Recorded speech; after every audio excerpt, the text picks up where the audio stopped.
Olá a todos e sejam bem-vindos ao nosso canal. Hoje vamos falar sobre um tema bastante interessante, o Diário de Anne Frank, a história emocionante de uma jovem no inferno nazista. Prepare-se para embarcar numa jornada repleta de emoções, coragem e esperança enquanto exploramos a vida dessa jovem corajosa durante a Segunda Guerra Mundial. Descubra como Anne Frank encontrou força nas palavras e como seu diário se tornou um dos testemunhos mais poderosos da história. No final, não se esqueça de se inscrever no canal, dar um like no vídeo e deixar seus comentários. Vamos lá! O Diário de Anne Frank, a história da menina no inferno nazista. Parte 1, a ascensão do nazismo e a vida antes dos esconderijos. Você já ouviu falar de Anne Frank, certo? A jovem garota judia que se escondeu dos nazistas durante a Segunda Guerra Mundial e documentou sua experiência em um diário. Bem, prepare-se para mergulhar na história fascinante dessa menina corajosa e descobrir os horrores do inferno nazista. Antes de nos aprofundarmos na história de Anne Frank, é importante entender o contexto histórico em que ela viveu. No início do século XX, a Alemanha estava passando por uma grave crise econômica e política após a derrota na Primeira Guerra Mundial. Foi nesse momento de instabilidade que um partido político emergiu com uma retórica nacionalista e antissemita, o Partido Nacional Socialista dos Trabalhadores Alemães, também conhecido como Partido Nazista. Liderado por Adolf Hitler, o Partido Nazista rapidamente ganhou popularidade e, em 1933, Hitler se tornou o chanceler da Alemanha.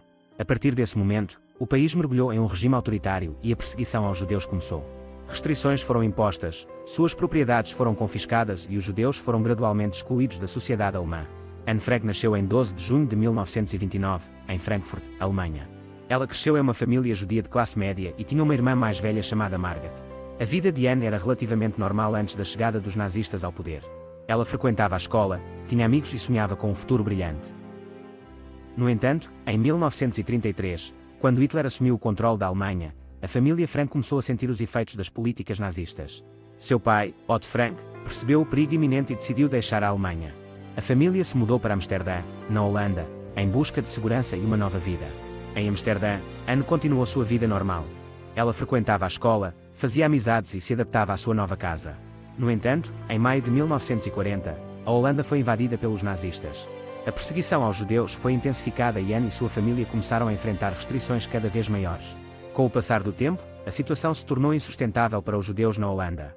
Em julho de 1942, Margaret Frank recebeu uma notificação para se apresentar em um campo de trabalho nazista. Diante da perspectiva de serem deportados, a família Frank decidiu entrar em um esconderijo secreto. O esconderijo era localizado em um prédio comercial em Amsterdã, conhecido como Anexo Secreto. O espaço era pequeno e apertado, mas era o único lugar onde Anne, sua família e outras pessoas poderiam se esconder dos nazistas. Durante 2 anos, eles viveram em quase total isolamento, sem poder sair ou fazer qualquer tipo de barulho durante o dia. Durante o período em que permaneceu escondida, Anne documentou sua vida no diário que ganhou fama mundial. No diário, ela escrevia sobre seus medos, esperanças, sonhos e as dificuldades de viver em um espaço tão limitado. Suas palavras capturaram a essência da experiência humana em tempos de guerra e se tornaram um testemunho poderoso dos horrores do Holocausto. Infelizmente, em agosto de 1944, o esconderijo foi descoberto pelos nazistas. Anne, sua família e todos que estavam escondidos foram presos e enviados para campos de concentração. Anne Frank morreu de tifo em Bergen-Belsen em março de 1945, poucos meses antes do fim da guerra. A história de Anne Frank é um lembrete trágico dos horrores do nazismo e do Holocausto. Seu diário é uma testemunha poderosa dos efeitos devastadores da intolerância e do ódio. Nos próximos trechos deste artigo, continuaremos a explorar a vida de Anne Frank, sua experiência no esconderijo e seu legado duradouro.